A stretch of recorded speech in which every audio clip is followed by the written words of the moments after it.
તો મિત્રો આવામાં તમારે જાણવું પડશે કે તમે જ્યારે પણ બહાર ગામ ગયા છો, હોટલની અંદર રહેવાના છો, તો હોટલની કઈ વસ્તુ તમે તમારી સાથે લઈ જઈ શકો.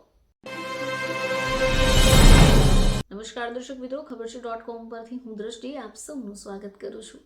કશે પણ બહાર ફરવા જવાનું હોય તો આપણે સૌથી પહેલા આપણી રહેવાની સુવાની વ્યવસ્થા કરી લેતા હોઈએ છીએ. કહેવાનો અર્થ એ છે કે કશે પણ બહાર ગામ ફરવા જઈએ તો સૌથી પહેલાં આપણે ત્યાંના હોટલ્સ, ત્યાંના રૂમ્સ વિશે જાણકારી લઈ લઈએ છીએ. પરંતુ ઘણીવાર એવું થાય કે આપણે ત્યાં શિફ્ટ તો થઈ જઈએ તો આપણે ઘણીવાર ત્યાંની વસ્તુઓનો ઉપયોગ કરી લઈએ. હવે કદાચ જાણતા અજાણતા જો હોટલની વસ્તુઓ તમે લઈ લીધી તો બની શકે તમે મુશ્કેલીમાં આવી જાઓ. તો મિત્રો આવામાં તમારે જાણવું પડશે કે તમે જ્યારે પણ બહાર ગામ ગયા છો, હોટલની અંદર રહેવાના છો, તો હોટલની કઈ વસ્તુ તમે તમારી સાથે લઈ જઈ શકો. મિત્રો જ્યારે પણ તમે હોટલમાં રોકાવો છો તો આ વિષય પર તમારે ધ્યાન આપવું પડશે કે હોટલમાંની કઈ વસ્તુઓ તમે ઘરે લાવી શકો જે ચોરી નહીં ગણાય. હવે જ્યારે પણ આપણે હોટલમાં રોકાઈએ ત્યારે આપણને ત્યાં ઘણી બધી સુવિધાઓ મળતી હોય છે. શેમ્પૂઝ, સાબુ, ટુવાલ વગેરે. હવે અહીંયા કેટલીક વસ્તુઓ તમને મફતમાં મળી જશે તો કેટલીક વસ્તુઓ માટે તમારે એક્સ્ટ્રા ચાર્જ અથવા તો અલગથી પૈસા ચૂકવવાના રહેતા હોય છે.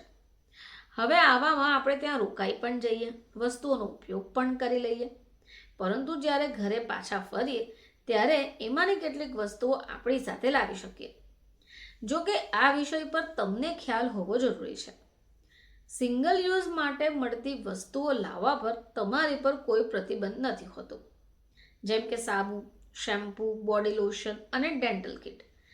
જો તમે હોટલની અંદર જાઓ છો અને તમને આવી કિટ મળે છે તો તમે એને ઘરે લાવી શકો છો, અથવા જ્યારે તમે હોટલ છોડો તો એને તમારી સાથે કેરી કરી શકો છો.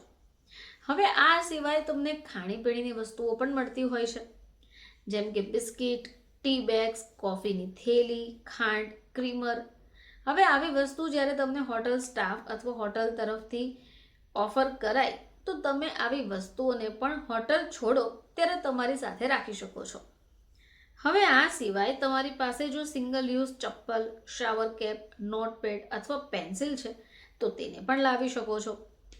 પરંતુ મિત્રો આ સિવાયની જે વસ્તુઓ હોય તે તમે સાથે નથી લાવી શકતા, જેમ કે હોટલ તરફથી તમને મળેલી બેડશીટ, ધાબળો, ટુવાલ, ચાદર. આવી વસ્તુઓ જ્યારે તમને આપવામાં આવે છે તે વસ્તુઓ તમે સાથે નથી લઈ જઈ શકતા.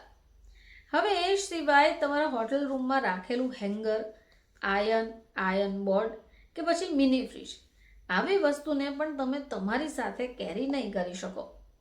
તો મિત્રો ઘણી જગ્યાઓ પર જ્યારે તમને ખ્યાલ ન આવે તો તમારે એ બાબતની વિશે પણ જાણકારી હોવી જ જોઈએ કે તમે જ્યારે હોટલ રૂમને છોડો છો, ચેકઆઉટ કરો છો ત્યારે એમાંની કઈ વસ્તુ તમારી સાથે રાખી શકો અને કઈ વસ્તુ તમે સાથે ન રાખી શકો. ફરીથી તમારી સમક્ષ હાજર થઈશું, ત્યાં સુધી જોતા રહેજો ખબર છે .com.